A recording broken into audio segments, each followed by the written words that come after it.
समचरण दृष्टी विटेवरी साजिरी तेथे माझे हरी वृत्ती राहो आणि कण लगे माईक पदार्थ तेथे माझे अर्थ नको देवा ब्रह्मादिक पदे दुःखाची शिराणी तेथे दुश्चित्त जणी जडो देसी आणि कण लगे माईक पदार्थ तेथे माझे अर्थ नको देवा तुका म्हणे त्याचे कळले आम्हा वर्म तुका म्हणे त्याचे कळले आम्हा वर्म जे जे कर्म धर्म नाशिवंत आणि कण लगे माईक पदार्थ तेथे माझे अर्थ नको देवा समचरण सरोजम सांद्र नीलांबुदाभं जगननिहितपानिं मंडनं मंडनानां तरुण तुलसीमाला कंदरं कंजनेत्रं सदयधवलहासं विठ्ठलं चिंतयामि पांडुरंगाकारू प्रथम नमन पांडुरंगाकारू प्रथम नमन पांडुरंगाकारू प्रथम नमन पांडुरंगाकारू प्रथम नमन आदुसरे चरणा संताचे दुसरे चरणा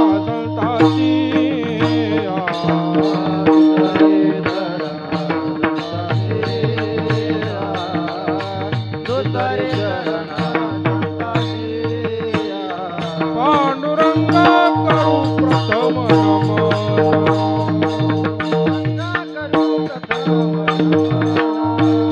पांडुरंगा करू प्रथम नमन पांडुरंगा करू प्रथम नमन दुसरे चरणा संताची दुसरे चरणा संताची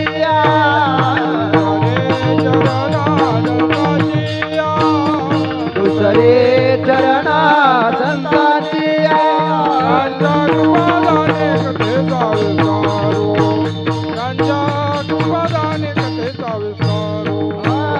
ज्यांच्या कृपादाने कथेचा विस्तारू ज्यांच्या कृपादाने कथेचा विस्तारू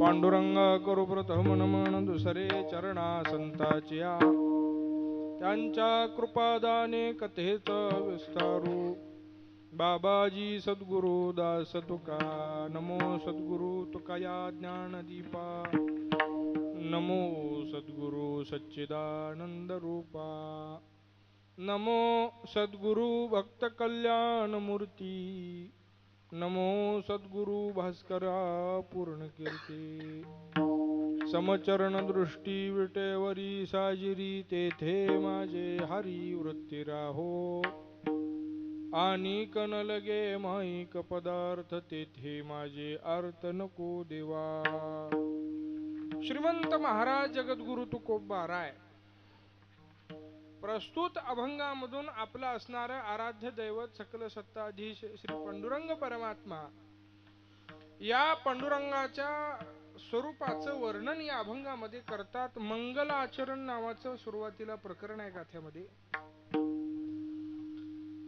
आणि सुरुवातीच्या पहिल्या प्रकरणामधला पहिला अभंग म्हणजे एकंदरीत संहितेमध्ये हा पहिल्या क्रमांकाचा अभंग आहे. समचरण दृष्टी विटेवरी साजिरी तेथे माझे हरी वृत्ती राहो. या अभंगामधून भगवंताचं मंगल स्वरूपाचं वर्णन करून वृत्ती स्थिरतेची प्रार्थना महाराजांनी या अभंगामध्ये भगवंतासमोर केलेली आहे. पण कुठं वृत्ती स्थिर पाहिजे? जे मंगल स्वरूप वर्णित केलेले आहे, जे समचरण समदृष्टीने विटेवरती उभा आहे, अशा स्वरूपाच्या ठिकाणी वृत्ती स्थिर व्हावी अशी प्रार्थना या अभंगामध्ये महाराजांनी केलेली आहे. सदर अभंग सेवेकरिता घेतलेला आहे. त्याचं कारण आजचा इथल्या ह्या सप्ताहाचा म्हणा, सप्ताह म्हणजे 7 दिवस नाही आहे म्हणा, पण निदान जो आपण इथं ठिकाणी महोत्सव साजरा करतोय त्याच्यातला आजचा काय आहे? पहिला दिवस आहे. पहिलाच आहे ना. आणि पहिला दिवस असल्या कारणानं भगवंताचं मंगल असं स्वरूप वर्णन करणारा अभंग सेवेकरता घेतलेला आहे. जसं ज्ञानोबारायांनी भगवंताचं नाम मंगल आहे असं वर्णन केलं. सकल मंगल निधी श्री विठ्ठलाचे नाम आधी. त्याचं नाम जसं मंगल आहे तसं त्याचं स्वरूपही काय आहे, मंगलच अशा पद्धतीचं आहे. म्हणून मंगल असणाऱ्या स्वरूपाचं वर्णन करणारं प्रकरण त्याच्यामध्ये त्याचं नाव आहे मंगलाचरण. आणि त्याच्यातला पहिल्या क्रमांकाचा म्हणजे आता सांगितल्याप्रमाणे गाथ्यामध्ये पहिल्या क्रमांकाचा हा अभंग पहिला दिवस असल्या कारणानं सेवेकरिता घेतलेला आहे. विठाला विठाला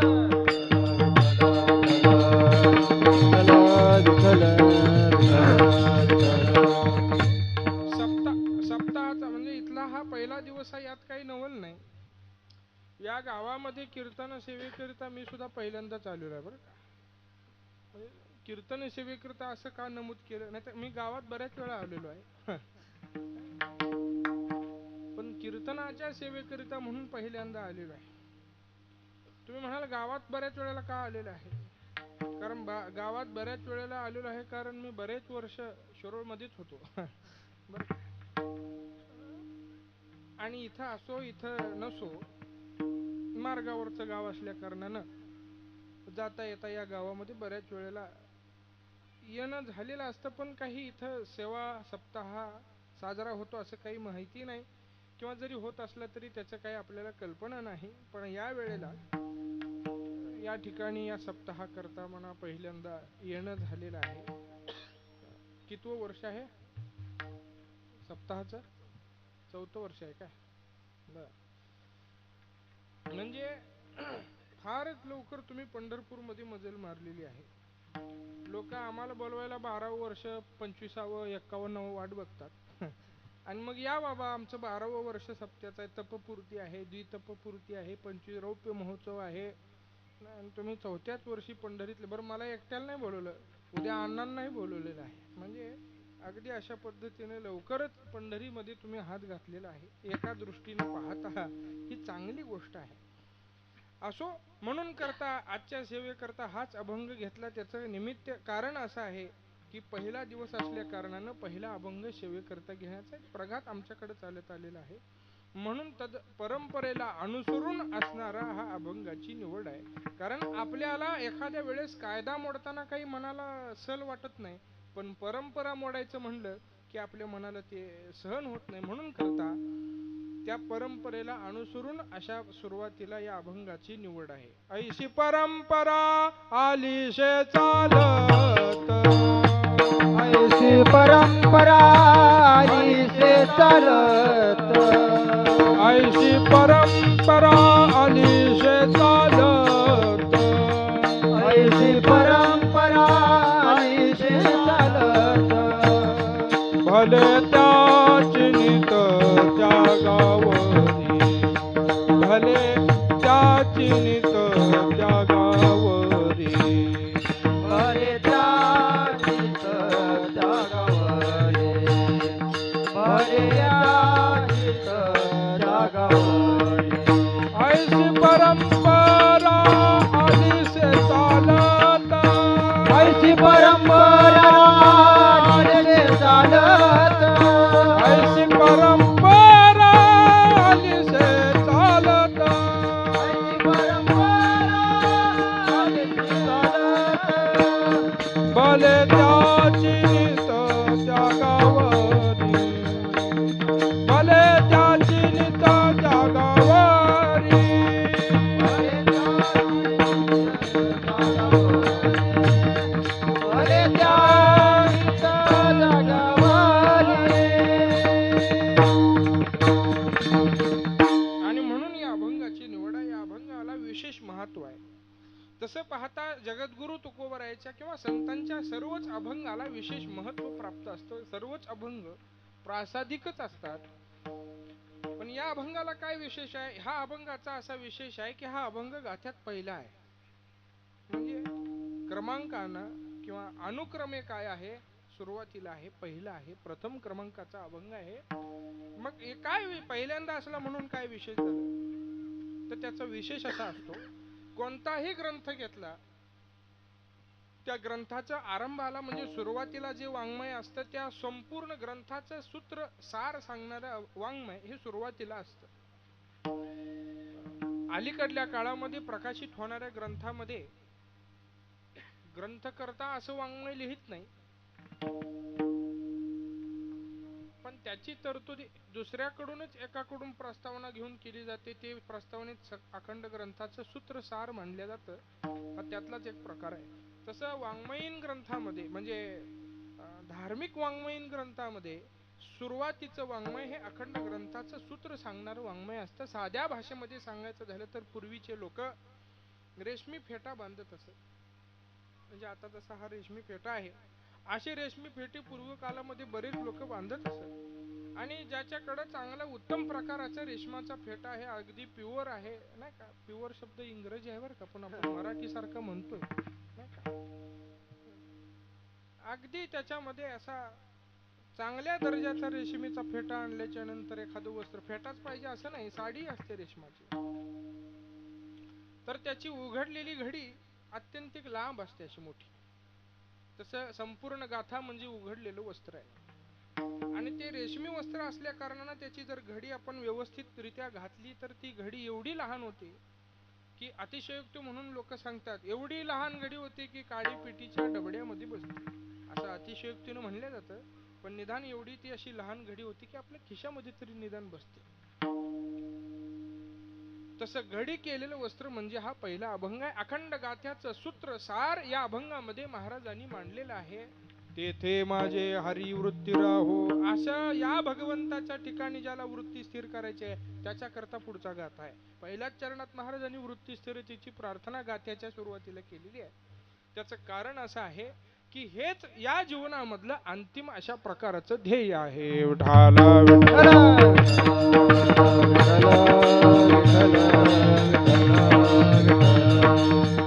मग महाराजांनी इथं काय केलेलं आहे तर प्रार्थना केलेली आहे देवाची. प्रार्थना हा मागणीचा एक प्रकारही आहे. अनेक प्रकारानं मागणी केली जाते, त्याच्यामध्ये एक प्रकार आहे प्रार्थना. आणि तो असणारा प्रकार अनेक सर्व मागण्यांमध्ये उच्च प्रकारामध्ये आहे, मोठा आहे. का आहे त्याचं कारण असं आहे, मागणीचे अनेक प्रकार असे असतात. काही मागणी ही विनंती करून केली जाते. अहो कृपा करून आमच्या इकडे सप्ताह साजरा होणार आहे, आपण गावामध्ये सप्ताह साजरा करणार आहोत, त्याच्याकरता आपण काही सहकार्य कराल का, असं जर विनंती केली तर ते या मागणीला काय म्हणायचं, विनंती. आणि एखाद्या मनुष्याचं एखाद्या मनुष्यावरती मोठा अधिकार संपन्न प्रेम असतं आणि त्याला सांगितलं आम्ही सप्ताह साजरा करणार आहे गावामध्ये आणि तुमचं एवढी एवढी पंगत या दिवशी लागणार आहे, तुम्ही ती पंगत करायची आहे असं सांगितलं, हे हक्काने केलेली मागणी आहे.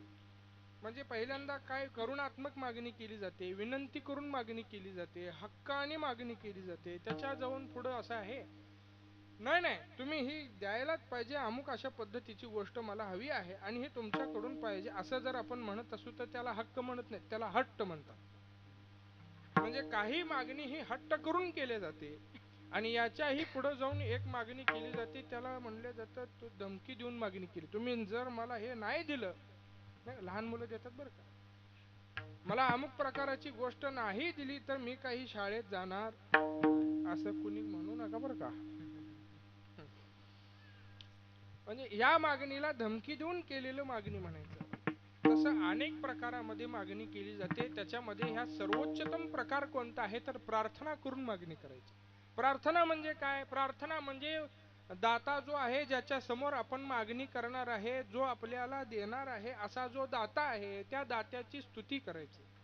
अर्थात ती स्तुती खोटी करायची नाही, अत्यंत खरी प्रकाराची स्तुती करायची. नाहीतर आज या जगामध्ये एखादी वर्गणी करत असताना किंवा कोणतीही गोष्ट करत असताना एखाद्या दात्याची स्तुती खोट्या प्रकाराची स्तुती केली. त्याच्या घरामध्ये जात असताना बाहेर एखादं कुत्रं असतं, तर त्याला आता ते कुत्रं तसं पाहता त्याला 8 दिवस झालं पाण्याचा थेंब लागलेला नसतो अंगाला. पाळीव कुत्र्याला बऱ्याच वेळेला लोक आंघोळ घालतात आणि ते पाळीव असून सुद्धा ज्याला अंगाचा पाण्याचा थेंब लागलेला नाही, असं घाणीमध्ये लोळून आलेलं आहे, तरी आत गेल्यानंतर म्हणायचं काय सुरेख कुत्रा आहे तुमचा, काय गोड दिसतो. येणाऱ्याला अशी भीती, त्यानं भुंकायची वाट गरजच नाही, त्याला पाहूनच आम्ही भीतो. अशी त्या कुत्र्याची स्तुती करायची. कशा करता? समोरचा दाता काय व्हावा? प्रसन्न व्हावा. खोटी स्तुती करण्यात काही अर्थ नाही. तसा इथं प्रार्थना करून जी मागणी भगवंताकडे केली जाते तिथं भगवंताची स्तुती करायची असते. स्तुती याचा अर्थ काय? त्याच्या गुणाचं वर्णन. स्तुती याचा अर्थ काय? त्याच्या स्वरूपाचं वर्णन. स्तुती याचा अर्थ काय? तर त्याच्या नामाचं वर्णन, नामाचं महात्म्य अशा पद्धतीनं वर्णन करणे की ज्याच्यातून तो दाताही प्रसन्न होईल आणि तुम्हा आम्हासारख्या जीवाला भगवंताच्या स्तुतीमधून भगवंताचं स्वरूप कळेल. विठाला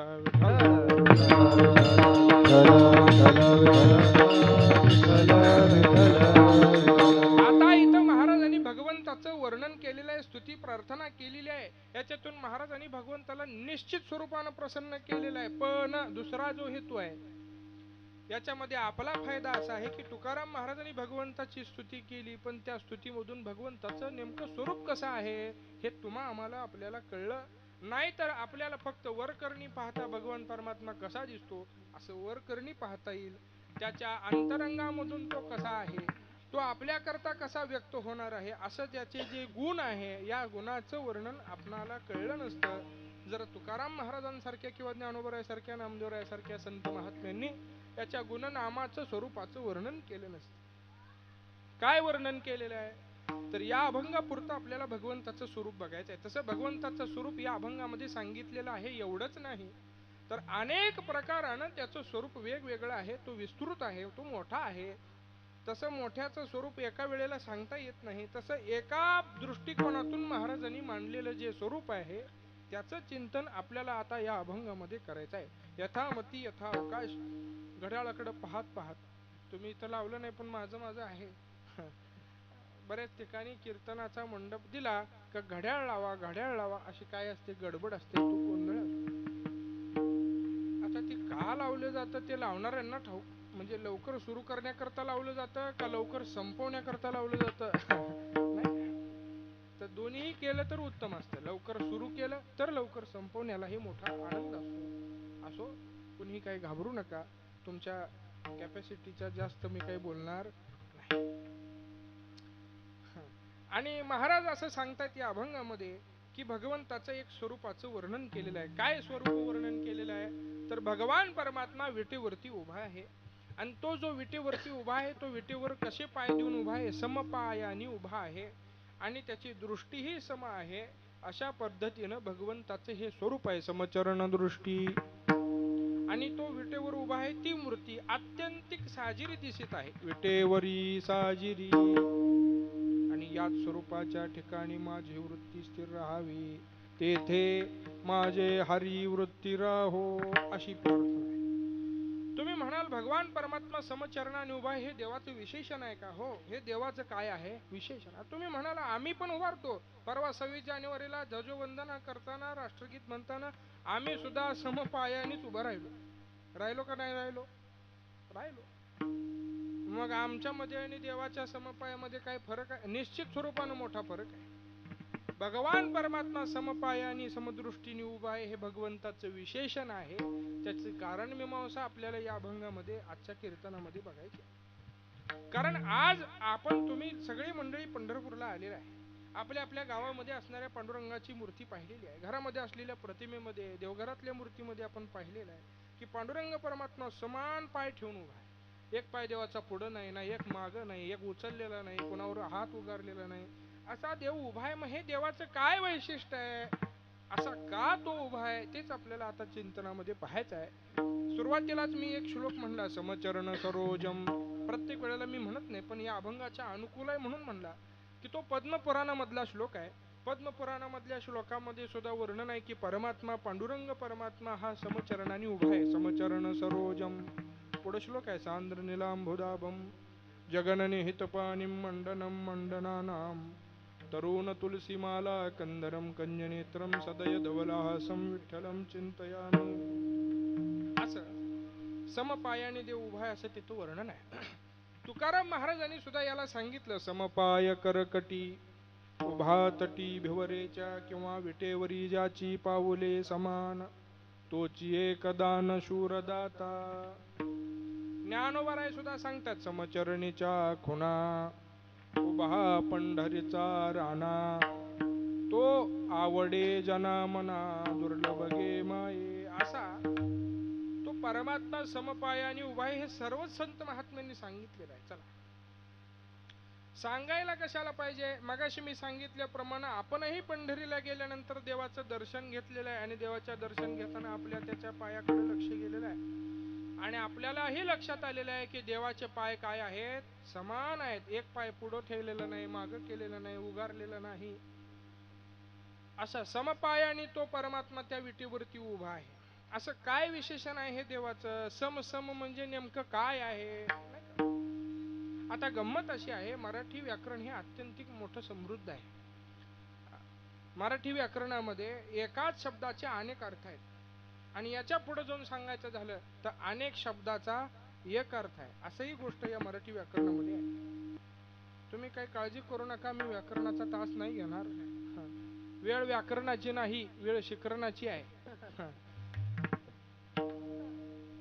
तर सम या शब्दाचा अर्थ काय आहे. ज्याला विषमाची बाधा झालेली नाही त्याला काय म्हणलेलं आहे, सम सम. किंवा सम या शब्दाचा अर्थ वेगवेगळ्या व्यक्तीला विचारल्यानंतर त्याच्या त्याच्या क्षेत्रामधलं उत्तर आपल्याला अपेक्षित येतं. एखादा शिक्षक असणारा व्यक्ती त्याला विचारा सम म्हणजे काय, किंवा एखाद्या विद्यार्थ्याला जरी विचारलं तरी तो सांगतो सम म्हणजे काय की ज्या संख्येला दोन या संख्येने काय जातो, भाग. नुसता भाग जातो नव्हे, तो कसा भाग जातो, निशेष भाग जातो, बाकी शून्य राहते भागाकार केल्यावर. तर अशा संख्येला काय म्हणायचं, सम. काय म्हणलं जातं, सम. हाच प्रश्न घेऊन आपण एखाद्या गायकाकडे गेलो. अशी चांगली गायक मंडळी असतात इथं उभी आहेत दोन्ही हाताला.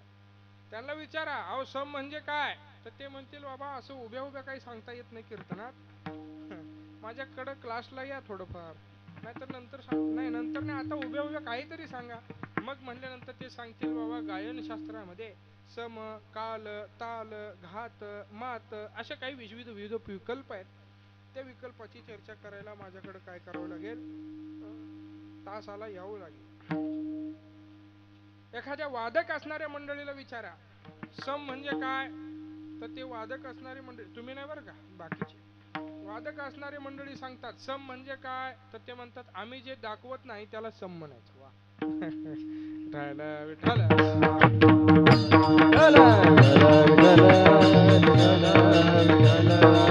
कुंडली कवर ज्ञानदेव हला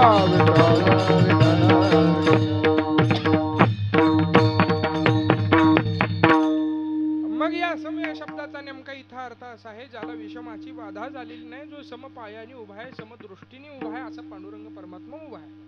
मग काय विशेष, आता काय आहे विशेष, काय या स्वरूपात आहे हे पाहण्यासाठी या अगोदर असलेल्या अनेक स्वरूपाच्या ठिकाणी आपण धांडोळा घेतल्यानंतर आपल्या लक्षात येईल की या स्वरूपाचा विशेष काय आहे.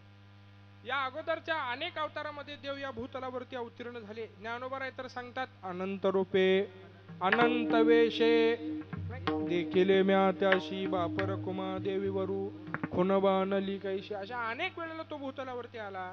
मत्स्य अवतारामध्ये आला. पाय कसे आहेत, पायच नाहीत. मत्स्य अवतारात देवाला काही नाहीत, पाय. कच्छ अवतारामध्ये, वामन अवतारामध्ये, नरसिंह अवतारामध्ये, या कोणत्याही अवतारामध्ये भगवान परमात्मा आपले पाय समान ठेवत नाही. वराह अवतारामध्येही भगवंताने 4 पाय समान कसे ठेवणार, त्यामुळे त्याही अवतारामध्ये समान नाही. परशुराम अवतारामध्ये अतिशय राग आलेला आहे, पाय समान नाही.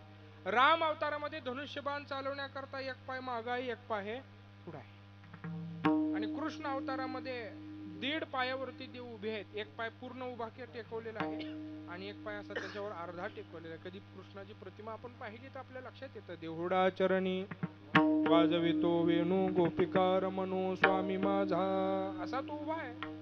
आणि तोच परमात्मा ज्या वेळेला पुंडलिकाच्या भावार्था गोकुळी हुनी झालाय असा ज्या वेळेला आला, किंवा द्वारकेचे केने आले या चिठाया पुढे भक्तराया चोजवी, तो मात्र पुंडलिकरायाच्या जवळ गेला आणि पुंडलिकरायांना भगवंताने विचारलं काय. पुंडलिकरायांना सांगितलं मी तुमच्याकरता आलेलो आहे. पुंडलिकरायांनी भगवंताला सांगितलं तुम्ही थोडा वेळ थांबा. का, अहो मी भगवंता माता पित्यांची सेवा करतो आहे. आणि मग त्याच्यानंतर सेवेमध्ये जर मी मध्येच व्यत्यय आणला तर त्यांची झोपमोड होईल आणि मला तसं करायचं नाही. तुम्ही थोडा वेळ थांबा. भगवान परमात्मा उभं राहील आणि आता कशावर उभं राहू, कुठं बसू, काय घोंगडं टाक, काय सोफा सेट, काय ते स्टूल तरी दे, नाही का बसाय, काय कशावर उभं राहायचं, कुठं बसायचं. मग भगवंताला उभं राहण्याकरता पुंडलिकरायाने वीट दिलेली आहे. मुळामध्ये पुंडलिकरायाने वीट देण्याचं कारणच असं आहे, हा समचरणाने उभा राहायला पाहिजे. बरं, चला मग त्या विटेवरती देव पाय ठेवून उभं राहील. आता मला सांगा, विटेवर जर आपल्याला उभं राहायचं आहे तर सामान्य ज्ञान असं सांगतं, सामान्य विज्ञान असं सांगतं की विटेवर दोन्ही पाय ठेवून उभं राहायचं असेल तर दोन्ही पाय समानच ठेवावे लागतात. व्यतिरिक्त वेडा वाकडा पाय ठेवून कट्ट्यावर पारावर चौकात उभारल्यासारखं जर तुम्ही उभा राहिला तर त्या विटेवर उभं राहता येत नाही. याचा कोणीही प्रयोग करू नका. जवळ इथं बांधकाम वगैरे कुठं असलं तर ते जाल तिथं आणि ते विटेवर उभं राहून बघ, काही बघायची गरज नाही. ज्या प्रयोगानं अनुमान माहित नाही त्याचा प्रयोग करायचा असतो. आता अनुमान माहिती आहे तुम्हाला, मी सांगतो समपाय ठेवले तरच उभं राहता येईल. मग चला, विटेवर उभा राहिलाय म्हणून समपायाने उभा राहिला एवढं एकच कारण आहे का? नाही. मग त्याच्या अवताराचं कारण बघावं लागेल. अवताराचं कारण असं आहे, देवाला विचारा, तुम्ही देवा या भूतलावरती कशासाठी येता? देवाने स्वतः सांगितलं, यदा यदा हि धर्मस्य, आणि याच्या पुढचा श्लोक आहे, काय करता येऊन? परित्राणाय साधूनां विनाशाय च दुष्कृतां धर्म संस्थापनार्थाय संभवामी युगे युगे. या भूतलावरती मी येतो आणि आल्यानंतर भक्तांचं साधूंचं रक्षण करतो आणि दुष्टांचा संहार करतो. असं करतो का नाही देव, मला सांगा बरं. राम अवतारामध्ये रावणाला मारलं, कृष्ण अवतारामध्ये कंस चाणूराचा वध केला, नरसिंह अवतारामध्ये हिरण्यकश्यपूचा वध. असा प्रत्येक अवतारामध्ये देव ज्या ज्या वेळेला आले त्या त्या वेळेला तो अनेक असणाऱ्या दृष्टांचा संहार तो केल्याशिवाय राहत नाही. तुकाराम महाराज याचं वर्णन करताना सांगतायत, भक्ता राखे पाया पाशी, भक्ता राखे पाया पाशी, भक्ता राखे पाया पाशी, भक्ता राखे पाया पाशी, दुर्जनासी संहारी, दुर्जनासी संहारी, दुर्जनासी संहारी, दुर्जनासी संहारी, भक्ता राखे पाया पाशी, भक्ता राखे पाया पाशी, भक्ता राखे पाया पाशी, भक्ता राखे पाया पाशी, दुर्जनासी संहारी, दुर्जनासी संहारी, दुर्जनासी संहारी, दुर्जनासी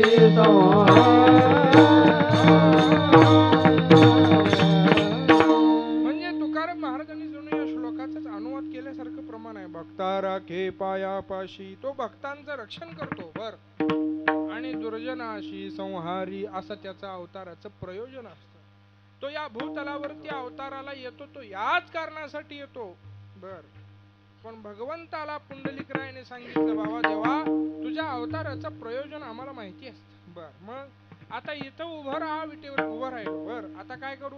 आता असं करा, आता इथं उभं राहिल्यानंतर कोणाचा संहार करायचा नाही. जर कंसाला मारलं, चाणूराला मारलं, रावणाला मारलं, हिरण्यकश्यपूला मारलं, नवे नवे काग बगर अशी कितीतरी चिरडून न मोजदाद नाही एवढ्यांचा त्यानं काय केला, अंत केला, त्यांचं निर्दाळन केलं. असं तुम्ही आहात आम्हाला ठाऊक आहे, पण आता मात्र इथं उभारल्यानंतर सगळ्यांचा उद्धारच करायचा.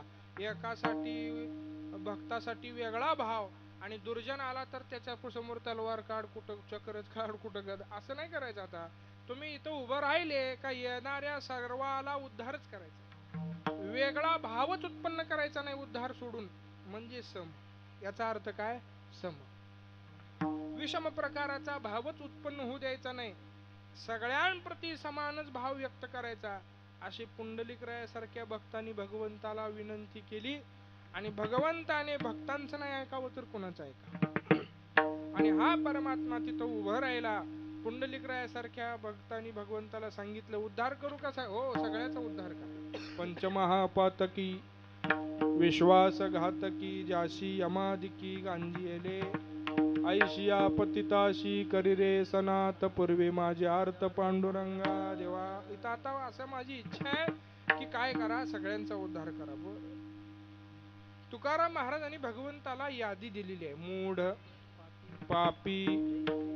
आणि यादी दोन विकल्प झाले की, घटक झाले की आवर्ती घेतली, जैसे तैसे असं म्हणे. का केलं असं? कारण तुकाराम महाराजांना माहिती आहे, याला कसलीही यादी दिली तरी त्याला पळवाट काढता येईल. तुकाराम महाराजांना कसं माहिती आहे? कारण तुकाराम महाराजांचाच अगोदरचा एक अवतार आहे भक्त प्रल्हाद. त्या अवतारामध्ये हिरण्यकश्यपूने भगवंताला यादी दिली, मला घरी मरण नको, बाहेर नको, दिवसा नको, रात्री नको, शस्त्रांनी नको, अस्त्रांनी नको, मानवाकडून नको, दानवाकडून नको, राक्षसाकडून नको. आणि अशा सर्व यादीला छेद देऊन भगवंताने नरसिंह अवतार धारण केला. त्याला घरी मारलं नाही, बाहेरही मारलं नाही. कुठं मारलं? उंबरेवा. दिवसा मारलं का रात्री मारलं? दिवसही नाही आणि रात्र. दिवस आहे असं म्हणता येत नाही, संपत आला, संपला. आणि रात्र सुरू झाली असंही म्हणता येत नाही, अजून दिवस पूर्ण संपलेला. त्याला दोन्हीच्या मधला संधिकाल म्हणायचं. त्याला काय आपण म्हणतो? संध्याकाळ. अशा वेळेला भगवान परमात्मा अवतीर्ण झाले. धड मानवाचं शरीर नाही, धड दानवाचं नाही, असं अकराळ विकराळ, दिसायला मानव, वर मुख पाहता नरसिंह, नाही का, म्हणजे सिंहाचं मुख, प्राणी, मानव, असा एकत्रित स्वरूपाचा अवतार भगवान परमात्मा धारण करतात. कशा करता? हिरण्यकश्यपूची यादी अशी होती, त्याला असं वाटलं या यादीनुसार जर देव वागले तर मला मरणच नाही. पण भगवान परमात्मा असा आहे, चतुरातो शिरोमणी, गुणलावण्याची खाणी, मुकुटा सकळा मणी, धन्य तोची विठोबा. आपल्याला वाटतं आपण हुशार आहे, आपण चतुर आहे, अशा चतुरांचा तो चतुर आहे. आणि मग त्यानं कसा अवतार धारण केला मी आता सांगितलं. अशा पद्धतीनं म्हणून महाराजांनी देवाला यादी दिली खरी, पण पुन्हा आवर्ती घेतली. तेवढ्याच चातुर्य बुद्धीनं महाराजांनी शब्दलेखन केलं, जैसे तैसे, म्हणजे जसा येईल तसा तुझ्या समोर जर आला तर त्याचा काय कर देवा? उद्धार. बघा महाराजांच्या यादीत पहिल्यांदा नाव कोणाचं घातले महाराजांनी? बघा, उद्धार करा देवा. कोणाचा करा? मूढ. कोणाचा? मूढ म्हणजे कोण? मूढ म्हणजे मूर्ख. मूढ म्हणजे पांडुरंग परमात्मा विचारतायत कुणाचा उद्धार करू? तुकाराम महाराज म्हणतात मूर्खांचा पहिला करा. यादीत नाव कोणाचं पहिला आहे? मूर्ख लोकांचं. घरात असलेल्या मूर्खांचं नव्हे, तो मूर्ख पंढरपूरला गेला पाहिजे, त्याला शरण गेला पाहिजे. आता त्याला जाऊन जर शरण, त्याला मूर्ख तरी कसं म्हणावं? अशाचा उद्धार व्हावा, अशा पुंडलिकरायासारख्या, तुकोबरायासारख्या अंतःकरणाने आपल्या हिताचा कळवळा या संतांच्या भक्तांच्या अंगी असल्या कारणानं, म्हणून पंढररायाला असं निशस्त्र ही वरहित शस्त्र बाजूला ठेवायला लावले देवाला. तुम्ही कधी पंढरी महात्म्याचं चिंतन ऐकलं असेल तर पंढरी महात्म्यामध्ये असं वर्णन आहे, भगवान परमात्मा आपलं शंख, आपलं पद्म बाजूला ठेवतात, आपला सुदर्शन बाजूला ठेवतात, गदा बाजूला ठेवतात. भगवंताच्या डाव्या हाताला, आता अंबाबाई पटांगण म्हणून आहे, तिथं एक बारव होती पूर्वी, ते एक भगवंताचं गदा तीर्थ आहे. पंढरपूरकडून सोलापूरकडे जाताना नारायण चिंचोली नावाचं गाव आहे, तिथं सूर्यनारायण मंदिर आहे, असे सगळे म्हणतात. ते सूर्यनारायण भगवंताचं चक्र आहे, ते चक्रतीर्थ आहे. अशी आयुध भगवंताने बाजूला ठेवली आणि आपले असणारे हात कमरेवर ठेवले. आता कमरेवर हात ठेवण्याची दोन कारणं असतात. एक म्हणजे जोराजोरानं बोलायचं असलं की काय केलं जातो? हात कमरेवर ठेवला जातो. तशा करता ठेवला नाही. त्यानं कर मिरविले कटावरी, असं का केलं? तर माझं स्मरण करणाऱ्याला भवजलाब्धचा अंत तुलाची, ज्ञानोबरायांचं प्रमाण आहे. जना दाखवी संकेत. ज्ञानोबराय म्हणतात तो देवाला, आपल्यासारख्या जनाला, लोकाला तो संकेत देतो की एवढाच आहे भवसागर, माझं स्मरण करायचं. आणि अशा अनेक ठिकाणी तुकोबारायांनी, ज्ञानोबारायांनी, नामदेवरायांनी, संतांनी याचं वर्णन केलं की तो हा समचरणाने उभा आहे. अत्यंतिक सुंदर साजिरी अशा पद्धतीची ही भगवंताची मूर्ती आहे. तुकोबाराचा एक प्रसिद्ध अभंग आहे. सुंदर ते ध्यान उभे विटेवारी, ते ध्यान उभे विटेवारी. सुंदर ते ध्यान उभे विटेवारी, सुंदर ते ध्यान उभे विटेवारी. कर कटावरे ठेवणे, कर कटावरी ठेवोनिया. कर कटावरे ठेवणे, कर कटावरी ठेवोनिया. तुळसी हार गळा कासे पितांबर, तुळसी हार गळा कासे पितांबर, तुळसी हार गळा कासे पितांबर. तुळसी हार गळा कासे पितांबर. सुंदर ते ध्यान उभे विटेवारी, सुंदर ते ध्यान उभे विटेवारी. सुंदर ते ध्यान उभे विटेवारी, सुंदर ते ध्यान उभे विटेवारी.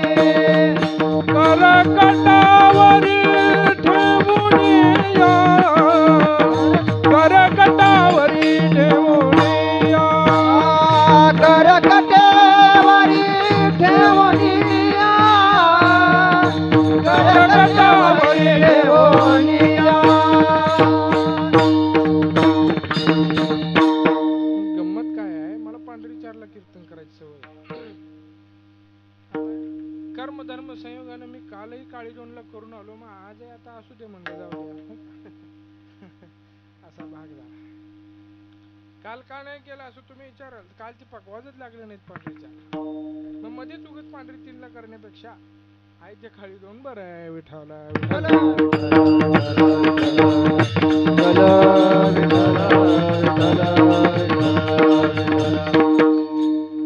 बसलेल्या सगळ्या लोकांनी हे काळी पांढरीकडे लक्ष देऊ नका तुम्ही, यांचं चालू द्या काय असो.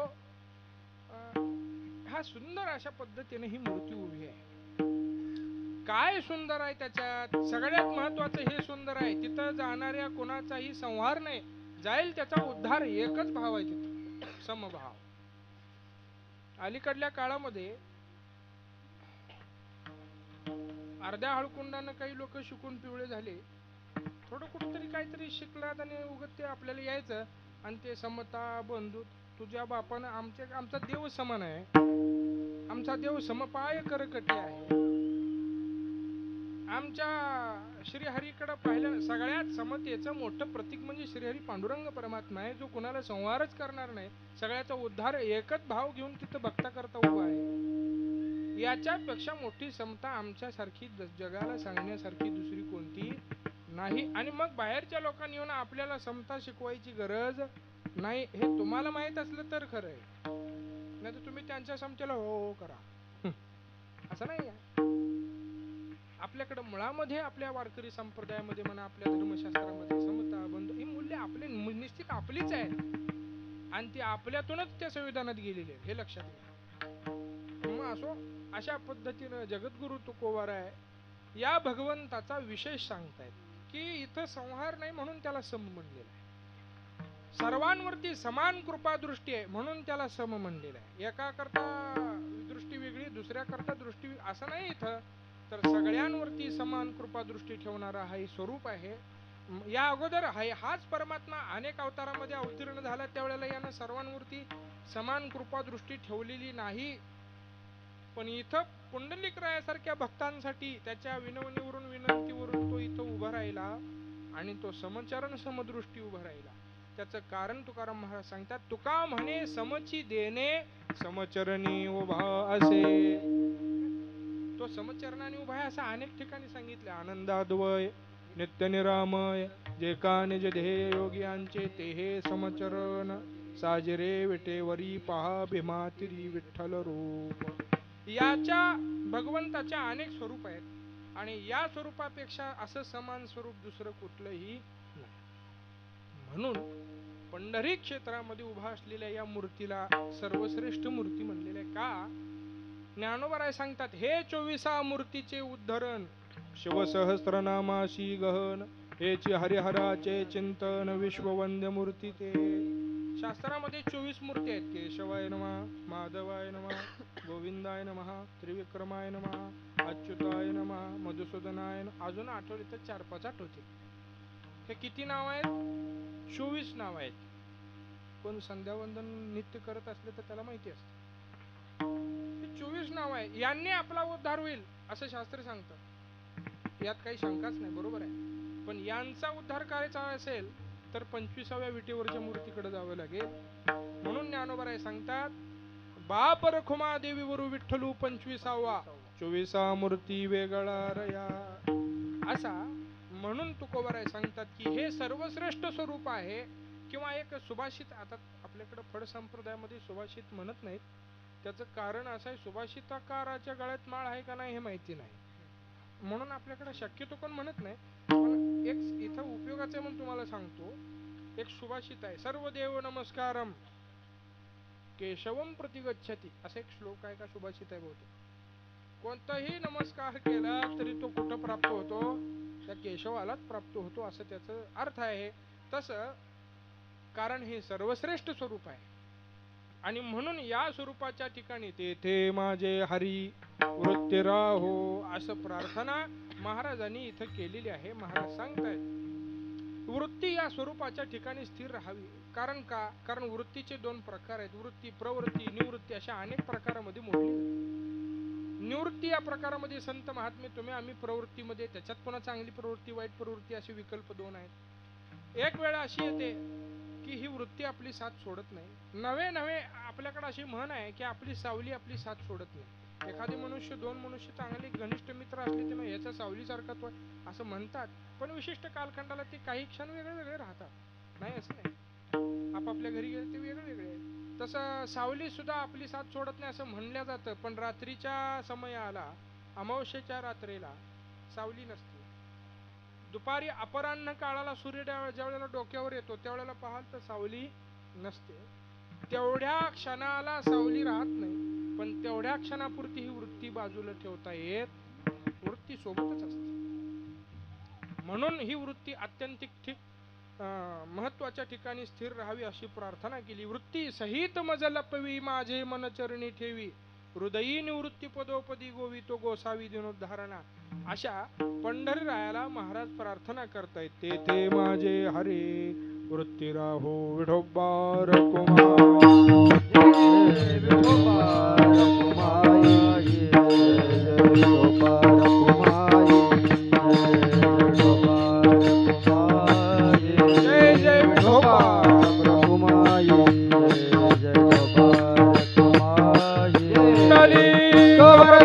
हरी विठ्ठल ज्ञानदेव तुकाराम विठोबा जय जय विठोबा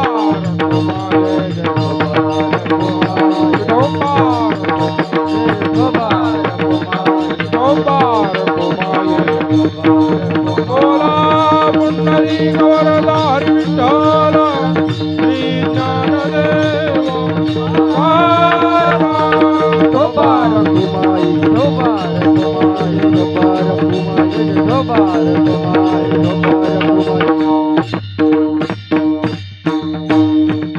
समचरण दृष्टी विटेवरे साजे समचरण दृष्टी विटेवरे साजे समाचरण दृष्टी विठेवरी साजे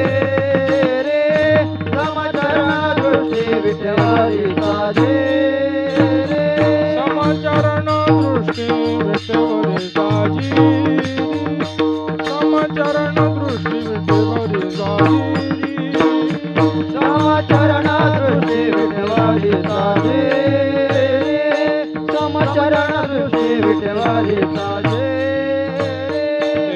दे माझे हरी वृत्ती राहो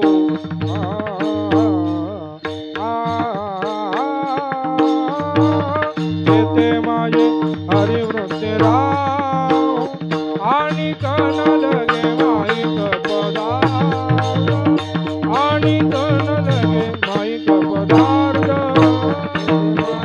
हरी वृत्ती राहो येथे माझे हरी वृत्ती राहो हे आणि कणा लगे माईक पदार्थ आणि कणा लगे माईक पदार्थ समचरण दृष्टी विटेवरे जाजिरी समचरण दृष्टी विटेवरे जाजिरी समाचरण दृष्टी विटवारी जावे समाचरण दृष्टी विटवारी जावे दे दे माझे हरी वृत्ती राहो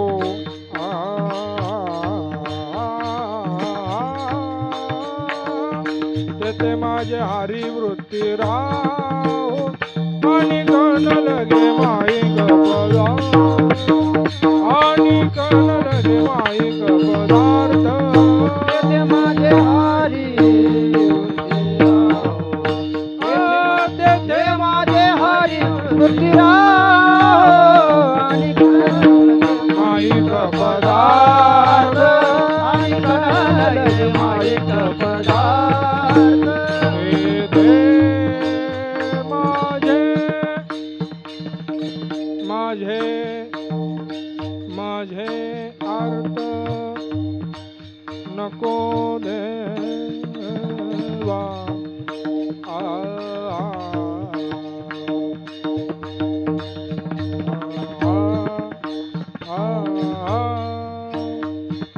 येते माझे अर्थ नको देवा नको देवा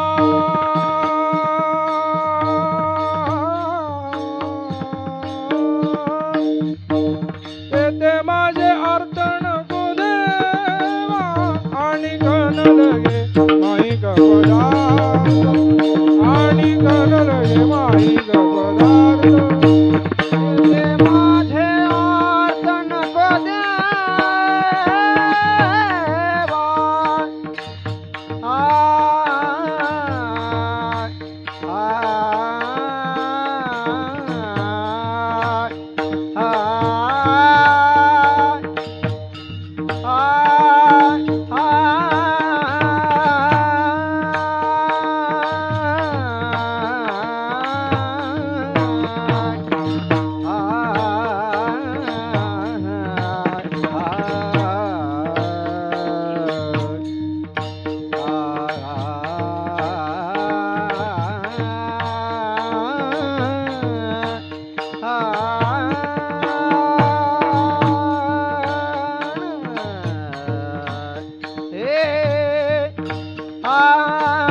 तेथे माझे अर्थ नको देवा तेथे माझे अर्थ नको देवा आणि कणाला लगे माईक पदार्थ आणि कणाला लगे माईक पदार्थ आला विठाला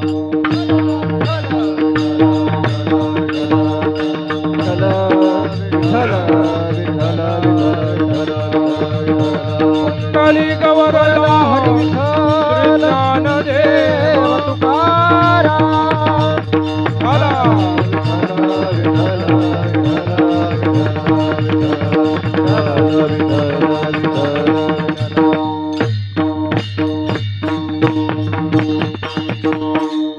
ते माझे हरी वृत्ती राहो हे जे स्वरूप आहे ते का सर्वश्रेष्ठ आहे आपण पाहून आलो की तिथं उद्धार नाही ते समस्वरूप आहे समदृष्टी आहे समपाय आहे भगवंताचे इथं समचरण असं म्हणलेलं आहे चरण या शब्दाचा अर्थ असा आहे इथं इथं भगवंताचे पाय नाहीतर चरण या शब्दाचा अर्थ अजून एक आहे मगाशी जसं सांगितलं एका शब्दाचे अनेक अर्थ असतात तसंच चरण या शब्दाचा अजून एक अर्थ म्हणजे पहिलं चरण दुसरं चरण असं म्हणतो की नाही आपण तसा एक अर्थ आहे आणि इथं चरण या शब्दाचा अर्थ भगवंताचे पाय.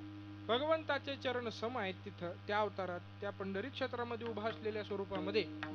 त्याचं निमित्त मात्र असं आहे की ते साक्षात ब्रह्म आहे. तुम्हाला थोडं शास्त्रचिंतन सांगायचं म्हणून 1-2 मिनिटात सांगतो की भगवान परमात्मा जो पंढरी क्षेत्रामध्ये आहे हा आणि इतरत्र अवतारामध्ये असलेला त्याच्यामध्ये फरक आहे. काय फरक आहे तर ह्या पंढरी क्षेत्रामध्ये जो परमात्मा आहे ज्या स्वरूपामध्ये आहे ते प्रत्यक्ष ब्रह्म आहे. नेनो ब्रह्म मार्ग चुकले उघडे पंढरपुराशी आली. उघडे हा मराठी आपल्या भाषेतला शब्द झाला. शास्त्र भाषेत त्याला अनावृत ब्रह्म म्हणलेला आहे, ज्याच्यावरती आवरण नाही. असं अनावृत ब्रह्म म्हणजे साक्षात परब्रह्म पंढरीच्या विटेवरती उभा आहे. आणि ब्रह्म साक्षात ब्रह्म त्या ब्रह्माचा मूळ स्वभाव असतो. त्याच्याकरता श्लोक आहे निर्गुणम ही समम ब्रह्म, हे त्याचा श्लोक आहे, हा त्याचा आधार आहे. ब्रह्म हे कसं असतं निर्गुण आणि सम असतं असं म्हणलेलं आहे. मग ते सगुण आणि साकार रूपामध्ये विटेवरती उभं राहिल्याच्या नंतर प्रत्यक्षच ब्रह्म राहिलेला आहे. आणि म्हणून ब्रह्म सर्वगत सदा सम येतानु नाही विषम. अनु एवढीही विषमता ज्याच्या ठिकाणी नाही. हे ब्रह्माचं काय आहे, ब्रह्मदेव नव्हे ब्रह्म, त्याचं काय आहे विशेषण आहे. आणि मग साक्षात ब्रह्म विटेवरती उभा आहे. मग ते सम नसेल तर विशेष तल नवल, नाही तर ते समच आहे आणि समच असायला हवं. अशा पद्धतीनं तो परमात्मा समचरण समदृष्टीने उभा राहिला. ते स्वरूप अत्यंतिक सुंदर, अत्यंतिक देखणं आणि सर्वश्रेष्ठ स्वरूप. आणि म्हणून तेथे माझे हरिवृत्ती राहो अशी प्रार्थना केल्याच्या नंतर आता या स्वरूपाच्या ठिकाणी वृत्ती स्थिर राहावी असं म्हणल्यानंतर पुन्हा दुसरं काय शिल्लकच राहिलेलं नाही. म्हणून महाराज सांगतात आणिक न लगे माईक पदार्थ तेथे माझ्या अर्थ नको देवा आम्हाला. आता आणखी काही नको, आता आम्हाला आणखी काही नको असं आपण कधी म्हणतो का, मला सांगा बरं. वाढप्याला म्हणणं नव्हे, सोपं नाही ते, सोपं आहे वाढप्याला म्हणणं. पंक्तीमध्ये वाढणारी लोक वाढतात त्याला आपण 1 वेळेला घेतो, 2 वेळेला घेतो, दुसऱ्यांदा आग्रहाने घेतो, बलानं आग्रहानं अति आग्रहानं तिसऱ्या चौथ्यांदा एखादी वस्तू एखादा पदार्थ घेतो आणि मग शेवटी एक वेळ अशी येते की त्याला सांगतो आता काहीच नको, आता काही.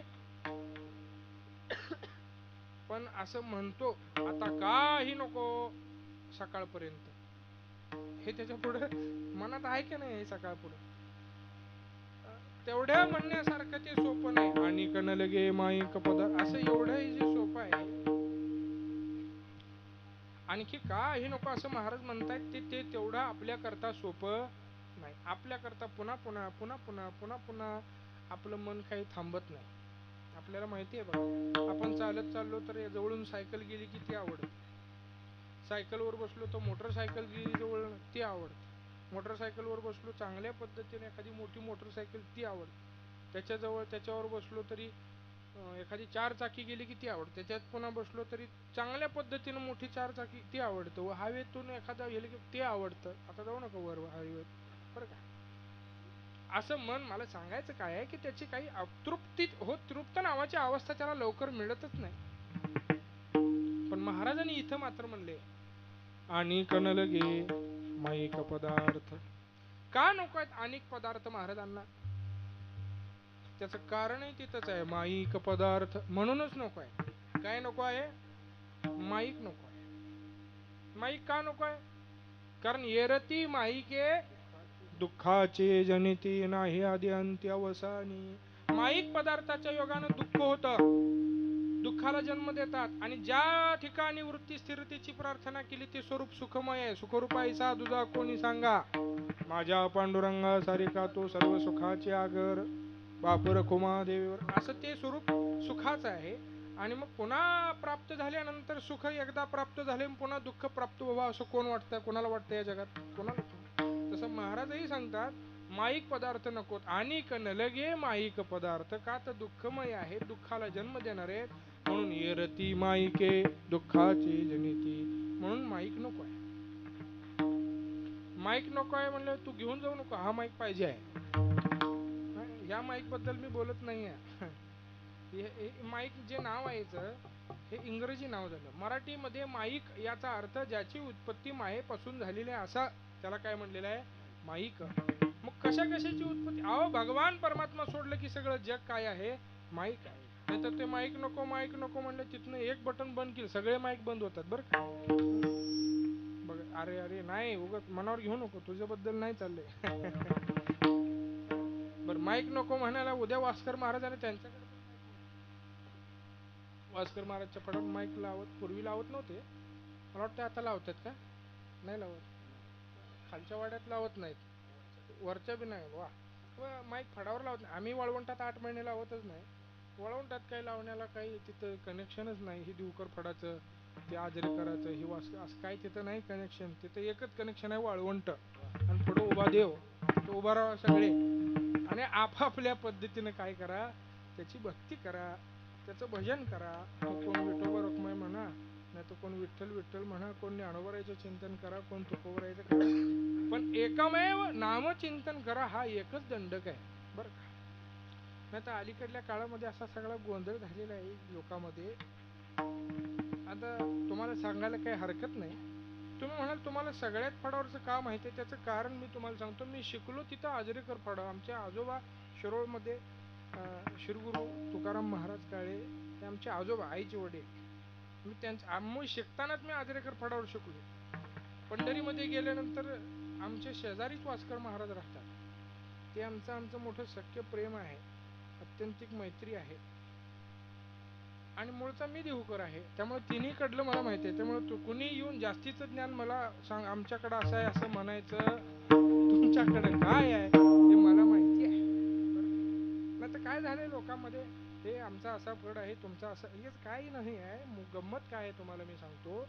आपल्या फडावरती आपल्या पद्धतीचं चिंतन केलं जातं आणि ते तसं करत राहावं, याच्यामध्ये काही भेदच नाही. आणि मी बऱ्याच वेळेला असं कीर्तनामध्ये सांगितलेलं आहे की मुळामध्ये तिथं काय त्यांचा आमचा बाण जवळ आहे आणि आमचं प्रकरण कोर्टात आहे. काय नेमकं काय झालं, काय तुम्हाला काय माहिती आहे? अहो काय माहिती नाही याचा अर्थ काय झालेलंच नाही आहे. फक्त गोंधळ घातला. हा मध्यंतरी कोणतरी मधले जे लोक आहेत तसे गोंधळ घातले. ते गोंधळ घातल्याशिवाय त्यांच्या तारखा वाढत नाहीत. अशी काही लोक आहेत, त्यांनी अशी गोंधळ घातले. वर करणी पाहता काहीच भेद नाही, काहीच भेदच नाही. त्याच वाळवंटात त्यांचा फड आहे, त्याच वाळवंटात आमचा फड आहे. आम्ही आमच्या पद्धतीने करतो, ते त्यांच्या पद्धतीने, काही फरक नाही.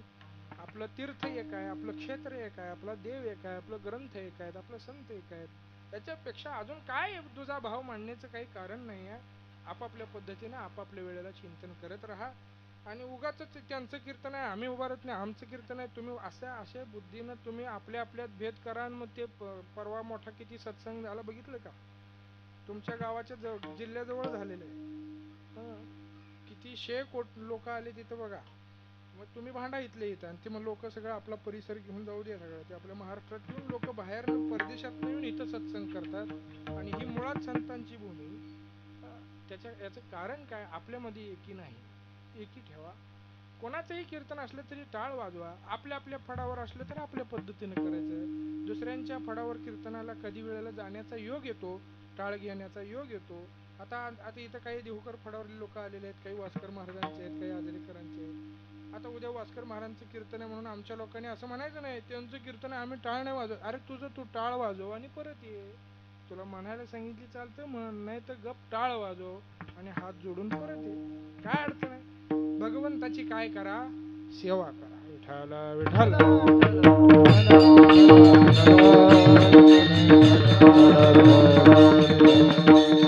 असो, हे सम सांगतोय मी, समपाय मगापासून सांगतोय, पण आपल्यातच विषम आहे असं लोकांना वाटतं, म्हणून सांगितलं की सगळं समच आहे, काही कुठेही कशाचाही भेद नाही. म्हणून करता भगवान परमात्मा हा विशेष स्वरूपाने उभा असल्या कारणानं मग तिथं वृत्ती स्थिर करण्याची प्रार्थना केल्या कारणानं आता इतरत्र, आता देवाच्या ठिकाणी वृत्ती स्थिर करणं म्हणजे देवाचं प्राप्तव्य करणं. देवाचं प्राप्तव्य झाल्यानंतर अशी कुठली गोष्ट राहते ज्याचं प्राप्तव्य करून घ्यायचं राहतं, म्हणजे अशी कुठली गोष्ट राहते जी मिळवायची राहिली. देवाच्या मिळवण्यानंतर त्याच्या पुढे काय मिळवणं राहिलंच नाही. म्हणून अनेक न लगे माईक पदार्थ तेथे माझ्या अर्थ नको देवा. मग देवाला सवय आहे, एक नाही म्हणलं की मोठं देतो. म्हणून देवाला सांगितलं ब्रह्मादिक पदे दुःखाची शिराणी तेथे दुश्चित्त जणी जडो देशी. महाराज सांगतात देवा तुमचं वर्म आम्हाला कळालेलं आहे. कळे न कळे ज्या धर्म ऐका सांगतो रे वर्म माझ्या विठोबाचे नाम अट्टाहासे उच्चार असं वर्म आहे. इथं असं म्हणले तुका म्हणे त्याचे कळले आम्हा वर्म. काय वर्म कळालेलं आहे तर जे जे कर्म धर्म नाशिवंत, कोणतं कर्म अविनाशी आहे, कोणतं नाशवंत आहे, याचं वर्म आम्हाला ठाऊक झालेलं आहे. तुकोबार एका ठिकाणी मला वाटतंय नाटाच्या प्रकरणामध्ये अभंग आहे.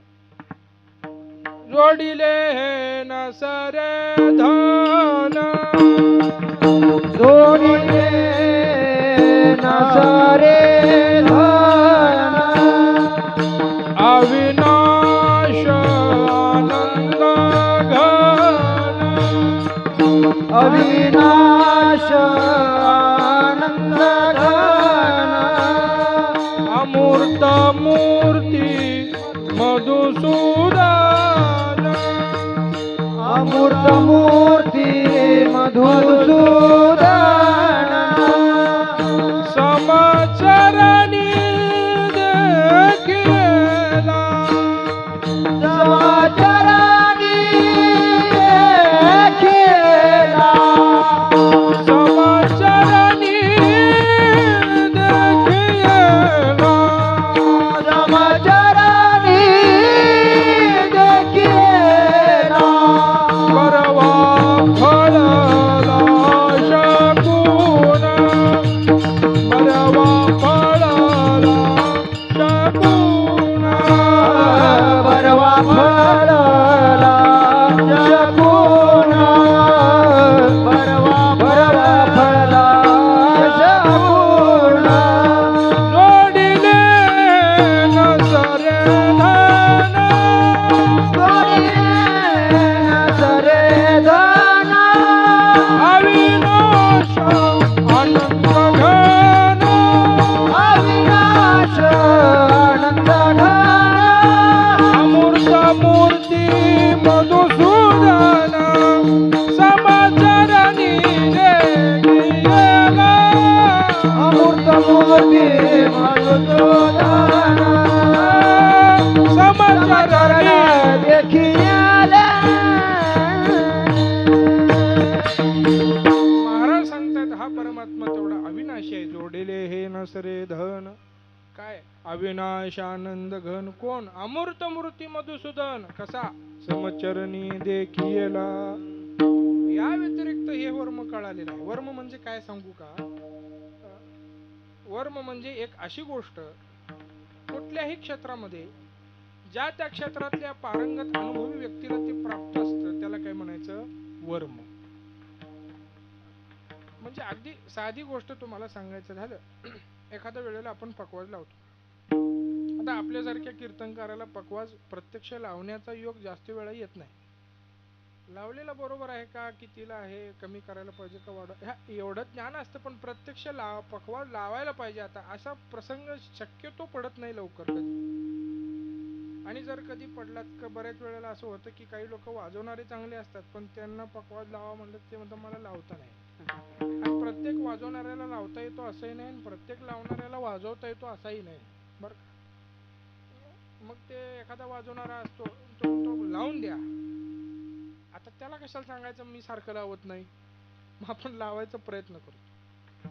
लागतो आपल्याच्यानं पकवाज, आपल्याच्यानं जेवढ्या वेळात लागतो तेवढ्याच्यानं कायम लावणाऱ्यानं 2 पकवाज लावून होतात.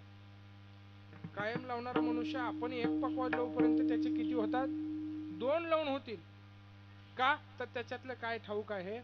वर्म. म्हणजे एक थाप टाकल्याबरोबर त्याच्या लक्षात येतं कोणतं घर कमी असावं असा अंदाज येतो. तिकडं हातोडी काम भागते का गठ्ठा लावावा लागतोय, गठ्ठा एका वादीवर भागतोय का 2 वाद्या लावावं लागतात का आतल्या वादीला, म्हणजे त्याचा एक थाप टाकलं की त्याच्यातलं काय कळतं? वर्म. तसं महाराज इथं म्हणतायत तुका म्हणे त्याचे कळले आम्हा वर्म. वर्म वर्म वर्माबद्दल मी बऱ्याच वेळेला दृष्टांत सांगतो. आमचे दादा सांगायचे वर्म म्हणजे कसं आहे, त्याचा एकच दृष्टांत आहे, अतिशय प्रसिद्ध आहे, तुम्हाला ऐकून माहित असेल. वर्म म्हणजे अशी गोष्ट आहे, एका गावामध्ये ते वर्माचा दृष्टांत सांगितला की तुमचं मुख्य वर्म करायला रिकाम आहे, तुम्ही जरा थांबा. वर्म असा आहे, एका गावामध्ये एक नव दाम्पत्य नोकरी कामानिमित्तानं राहण्याकरता आलं, आणि मग त्या गावामध्ये काही सणवार उत्सव होता, म्हणून त्या गावातल्या सर्व घराघरामध्ये पुरणपोळीचा नैवेद्य केला गेला. आज केलाय का कोणी? नाही. आज बऱ्याच ठिकाणी पुरणपोळ्या आहेत म्हणे, मला बी काय माहित नाही. विसरले माझं शिरोकडलं सगळं. आहे म्हणे.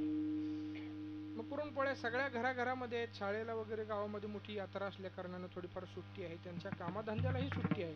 पण एकाच दिवसाच्या सुट्टीमध्ये कधी गावी जाणार कधी येणार, त्याच्यापेक्षा मग आहे सुट्टी इथंच व्यतीत करायची असं त्या नवदाम्पत्यानं ठरवलं. आणि नुकतंच 5-7 दिवस झाले ते गावामध्ये राहायला येऊन. आणि त्यांच्या ज्या धर्मपत्नी होत्या त्यातली जी मंडळी होती, महिला होती, तिला वाटलं की सगळ्या गावामध्ये पुरणपोळ्या आहेत, मग आपण का करू नये, आपणही करायला पाहिजे. मग अशी आपली इच्छा आपल्या पतिराजाला तिने बोलून दाखवली. तिने सांगितलं, म्हणले हे बघा, आज गावामध्ये काहीतरी उत्सव आहे, यात्रा आहे, आणि सगळ्या घरामध्ये मी 2-4 शेजारच्या घरी पाहिलं तर सगळीकडेच काय आहे, पुरणाच्या पोळ्याचा नैवेद्य सगळ्यांनी केलेला आहे. आपल्याला काही इथलं देवदेवता, आपलं कुलदैवता नाही, कुलाचार नाही, पण पोळ्या करायला काही हरकत नाही, मी करू का? आता चांगल्या कामाला कधी नाही म्हणायचं नाही, आडवं घालायचं नसतं. त्यांनी सांगितलं, तुम्हाला पोळ्या करण्याची इच्छा झालेली आहे हे चांगलं आहे, पण तुम्हाला जमतील का याच्यात मला शंका आहे. का? म्हणले हे पहा, आपण आपल्या गावावरून इथं राहायला आलो त्याला 5-7 दिवस हो झाले. आपल्या घरामध्ये असताना तुमच्यासोबत आमची आई म्हणा आणि तुमच्या जावा म्हणा, असे बरेच महिला वर्ग आपल्या घरामध्ये एकत्र नांदत होते. मग त्या सगळ्यांच्या उपस्थितीमुळं तुम्हाला स्वयंपाकातलं कायच येत नाही हे कोणालाच कळलं नाही. मग आणि आपण आता या गावामध्ये राहायला आल्याच्या नंतर आपण गेली 5-7 दिवसामध्ये मूग डाळ टाकून केलेला भाताची खिचडी, चकुल्या, फार झालं तर मॅगी, ह्याच्या पुढं काही खाल्लेलं. आणि तुम्ही आज अचानक असं म्हणताय की मी पुरण चपाती भाजी करते, असं बी नाही म्हणत हो. तुम्ही काय म्हणताय, पुरण करा पण बघा जमत असलं तर करा. मग त्यांनी सांगितलं, तुमचं म्हणणं बरोबर आहे, मी स्वयंपाकात जास्त काही पारंगत असं तिनं मान्य केलं की इथंच निम्मी सुधारणा असते. कोणतीही गोष्ट मान्य केली की अर्धी सुधारणा तिथंच झाली. मग पण तिनं सांगितलं, माझे काही शाळा शिकण्याच्या याच्यामध्ये घरामधून बाहेर राहण्यात आलं आणि म्हणून घरामध्ये राहिले नाही, त्याच्यामुळं काही पाकशास्त्र थोडंफार शिकायचं राहून गेलं. पण माझी बुद्धी चांगली आहे, मी तल्लख अतिशय अशा पद्धतीनं मोठी हुशार आहे. मी शेजारच्या आजींच्या घरी जाऊन आले, त्यांनी पुरणपोळ्या करताना पूर्ण सगळं ते पुरणपोळ्या तयार होईपर्यंत मी बघून आले. अगदी डाळ कशी शिजवायची, पुरण कसं वाटायचं, का त्याच्यात काय काय घालायचं, हे सगळं, कणिक कशी मळायची आणि त्याच्या पुरणपोळ्या कशा करायच्या, इथपर्यंत सगळं मी बघून आलेलं आहे. जसंच्या तसं आठवून मी करण्या एवढी माझी बुद्धी चांगली आहे, असं ती भाषण द्यायला लागल्यावर त्यांनी सांगितलं, करा. काय करा? पुरणपोळ्या. आता त्यांनी पुरणपोळ्या करायला घेतल्या, कपाट उघडलं, डाळीचा डबा काढला, मूग डाळी, बरोबर आहे का? कुठली डाळ? तुरीची? हरभऱ्याची? मला वाटलं चण्याची असते काय. हरभरा डाळ काढली, शिजवली, त्याच्यामध्ये गूळ वगैरे घातला, काही सुंठ वगैरे घातला, थोडंफार काजूचं पीठ वगैरे करून घातलं. काजूमध्ये पुरणपोळीत घालतात बरं का, आता पुढच्या वेळेला करतात बघा, मी सांगितलं मला. करा, घालतात आणि विदर्भात घालतात, आपल्याकडे नाही. काजूचं पीठ सगळं ते पुरण वाटलं. पुरण शिजून उपयोग नाही, त्याच्या पुढे एक प्रकार असतो, ते काय करावं लागतं, वाटावं लागतं. पुरण वाटलं, असं वाटलं नाही लोकाला, पुरण काय केलं, बारीक केलं तुमच्या भाषेत. आता अलीकडे पुरण वाटतच नाहीत, मिक्सरला बारीकच करतात. वाटायला ते पाटा वरवंट घ्यावा लागतो. ते पुरण वाटलं, ते काय म्हणायचं ते सगळं तयार केलं. आता पुरणावर भागत नाही त्या पोळीचं, त्याच्यासोबत त्याला काय लागते, कणिक लागते. आता कणिक मळली, तुमच्याकडे काय म्हणतात ते बघा, मर्द ती कणिक तयार, तिंबली म्हणा काय म्हणा, ती कणिक तयार केली, थोडक्यात सांगायचं. आता कणिक तयार करताना काय असतं, ती कणिक कशाला वापरायची आपल्याला, ह्याच्यावरती किती मऊ करायची, किती घट्ट करायची, किती कष्ट देऊन करायची, हे ठरलं. चकोल्याला करायची कणिक सगळ्यात लो क्वालिटीची, त्याच्यात काही कष्ट करायचं नाही, का ते पुन्हा शिजवायचंच आहे. असं ज्ञान थोडंफार माझ्याकडून कधीतरी घ्या. तुम्ही हेच लक्षात ठेवून कीर्तन विसरू नका. सगळं मुख्य कीर्तन लक्षात ठेवा सगळं, आणि ह्याच्यात जे शेवटी सांगणार आहे तेवढंच लक्षात ठेवायचं आहे. आणि चपातीची कणिक थोडी त्याला जास्त कष्ट, पोळ्याची कणिक थोडी जास्त कष्ट, खवा पोळी करायची अजून जास्त कष्ट. मांडे करायचे असले मुक्ताबाईंनी ज्ञानोबरायाच्या पाठीवर भाजले मांडे, मोठी मोठी पोळी, त्याला अजून जास्त कष्ट. आणि गावामध्ये एखादी स्त्री असते की त्यांच्या घरामध्ये स्वयंपाक अत्यंत चांगला असतो, त्यांचं नाव गावात प्रसिद्ध असतं, त्यांनी केलेला स्वयंपाक म्हणजे अगदी अन्नपूर्णेचं ताट गेल्या जेवल्यासारखं आहे असं सगळ्यांना वाटतं. आणि मग कीर्तनाचा आरंभ होतो. चोपदार म्हणा कणिक कणिक कणिक असं म्हणलं की चोपदार जातात नेमकं त्याच घरात, कुठं, ज्यांच्या घराच्या महिलेला अन्नपूर्णा म्हणून गावात नाव लौकिक आहे, तिनं स्वतः कणिक मळून दिली. कशा करता पाहिजे, पकवाजाला लावायला पाहिजे, बरं घ्या. आणि त्या साक्षात अन्नपूर्णा म्हणून गावात सगळी लोक नावजतात अशा महिलेनं कणिक मळून दिली आणि ती पकवाजाच्या वाजवणाऱ्याच्या जवळ आणली. तो म्हणतो काय कणिक आहे, अशी कणिक काय चुकलीच ही सगळी, बरोबर नाही आली. त्याचं कारण असं आहे, पकवाज वाजवणाऱ्या माणसाला जी कणिक लागते ती कुठल्याच अन्नपूर्णेला मळता येत नाही. बरोबर आहे का? पण तुम्हाला असं कसं आहे, तर त्याचं कारण असं आहे, आत्ता त्या इकडच्या पानाची काय अवस्था आहे त्याच्यावर ती कणिक कशी पाहिजे, एकदा म्हणेल घट्ट पाहिजे, एकदा म्हणेल पातळ पाहिजे, अशा प्रकार आहे. तर ते मला सांगायचं इथं एवढंच आहे, कणिक तयार झाली, पुरण तयार झालं, पोळ्या करायला घेतल्या, मुख्य दृष्टांतातून बाजूला जाऊ नका. आणि पोळ्या करायला घेतल्याच्या नंतर काय झालं, ते लाटणं आणि खाली पोळपाट होतं, ते लाटणं आणि पोळपाटाच्या मध्ये पोळी ठेवायला ती पोळी घेतली आणि लाटणं फिरताना ते लाटणं गोल फिरलंच नाही, ते लाटणं घसरत गेलं असं पाट्यावरनं वरवंट्यावरनं कसं जातं तसं ते गेलं आणि ते सगळ्या पोळीचा त्यानं काय केला, नाश. मग आता काही लोक पोर म्हणतात पहिला डाव भूताचा वगैरे, तसं तिथं नसतं. ते सगळं वाया गेलं. वाया गेल्याच्या नंतर त्यांनी ते सगळं बाजूला केलं, काहीतरी चुकलंय एवढं मात्र लक्षात आलं. पुन्हा केलं, पुन्हा तसंच. त्यांच्या खरोखर लक्षात आलं आपलं काहीतरी चुकतंय. तिच्या पतिराजानं सांगितलं तुम्हाला तुमचं चुकतंय हे मान्य झालं, हे पण खूप झालं, बरं आता काय करायचं, आजीला बोलवू का तुम्ही आजीकडे जाता, हे सगळे घेऊन आजीकडे जायचं, काय करायचं. म्हणले नाही, मी थोडं आठवते, आजीनं काय केलं होतं की जे मी केलं नाही म्हणून माझी पोळी येत नाही, काय केलं, बरं चला आठवा. थोडा वेळ बुद्धीला ताण दिला आणि बुद्धीला ताण दिल्यानंतर त्यांच्या लक्षात आलं आजीनं अशी एक गोष्ट केलेली आहे जी आपण केली नाही. आजीची चूल असं इकडल्या अंगाला होती आणि आमच्या घरात इकडं आहे. आता काय करायचं, हे गॅस उचलून इकडे मांडा, चला मांडला, पुन्हा पोळी केली, तशीच झाली ती. वा चला अजून थोडा आटावा, काहीतरी राहतंय बरं का आजीचं आणि आपलं याच्यात काहीतरी चुकतंय. बा आठवलं, त्यांच्या लक्षात आलं आजीच्या कपाळाला कुंकूच नव्हतं, अंगावरती पांढऱ्या रंगाची साडी होती, पाटल्या वगैरे असं हातामध्ये काही नव्हतं. ते सगळं पाटल्या वगैरे 5-50 तोळं अंगावर घातलेलं होतं, ते सगळं काढून ठेवलं. पुन्हा पोळ्या केल्या. आता मला सांगा, ते इकडची चूल इकडं केली, हात अंगावरले दागिने 5-50 तोळे कमी केले काय आणि वाढवून घातले काय, ह्याचा आणि त्या पोळीचा काय संबंध आहे का. हे सगळं प्रकार केला. आता एकच गोष्ट शिल्लक राहिलेली, हे सगळं घेऊन आजीकडे जायचं, नसलं तर आजीला इथं आणायचं. काय सोपं आहे, आजीला इथं आणायचं. चला तुम्ही म्हणाल तसं माझं, आजीला बोलवा. आजी आली, आजीनं कणकीकडे पाहिलं, कणकीला हात लावला, चांगली, पुरणाकडे बघितलं, पुरणाला हात लावला, बरोबर. आता आजी म्हणजे कसं असतं, आजी म्हणजे एक आजी असं धरू नका, आजी याचा अर्थ अनुभव. कोणताही वयस्कर माणूस, आजी असो, आजोबा असो किंवा एखादा वयस्कर मनुष्य असो, त्यांच्या मागे त्यांचा मोठा काय असतो, अनुभव खडा असतो, उभा असतो.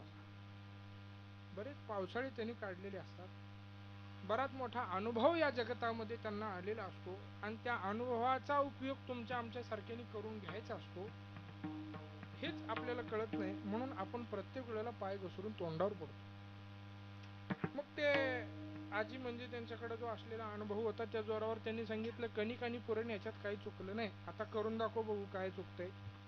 असं म्हणल्यानंतर तिनं ते आजीनं ते सगळं, आजीनं बघितलं ना तिचं सगळं, अगं इकडं होती ना चूल, नाही तुमची इकडं आहे म्हणून आम्ही पण केलं. अगं त्याचं काय नाही, बर तू दागिने का काढले, आज सण आहे गावात, काल घालून मिरवत होते आणि आज काय झालं, नाही तुमच्या अंगावर नाहीत म्हणून मी अगं त्याचं दागिन्याचं आणि त्याचं काही राहू दे म्हणले आजी, ते सगळं लक्ष द्यायचं राहू दे. पोळी कर.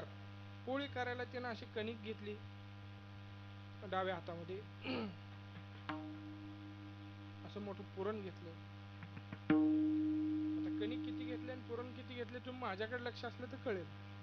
हे पुरण आहे बरं का, ही कणिक आहे आणि हे पुरण आहे, ही कणिक आहे. ही कणिक पुरणात घातली. आता आजीनं डोक्याला हात लावून म्हणले, बाई तू चुलीची दिशा बदलली, दागिने काढले, साडी बदलली, कुंकू पुसलं, आंघोळ केली काय नाही केली काय, कुठला लक्ष साबण लावला काय आणि संतूर लावला काय, तुझी परात सोन्याची आहे का पितळेची आहे का काटवट लाकडाची आहे याचा आणि त्या पोळीचा काही दुरान्वये संबंध नाही. मुख्य वर्म असा आहे, कणकीत पुरण घालायला पाहिजे, तू काय करते पुरणात. आता कणकीत पुरण घालणं हे त्या पोळीचं काय आहे, काय आहे, वर्म आहे. तसं महाराज म्हणतात, आम्हाला वर्म कळालं की हे स्वरूप सिद्ध आहे. ज्ञानेश्वर माऊली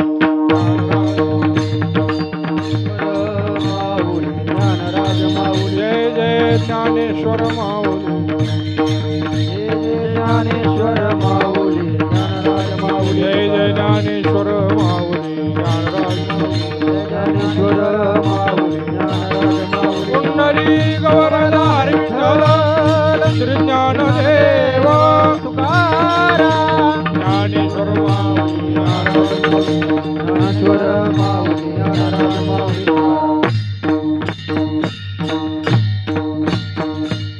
तुकाराम तुकाराम तुकाराम तुकाराम तुकाराम तुकाराम तुकाराम तुकाराम तुकाराम तुकाराम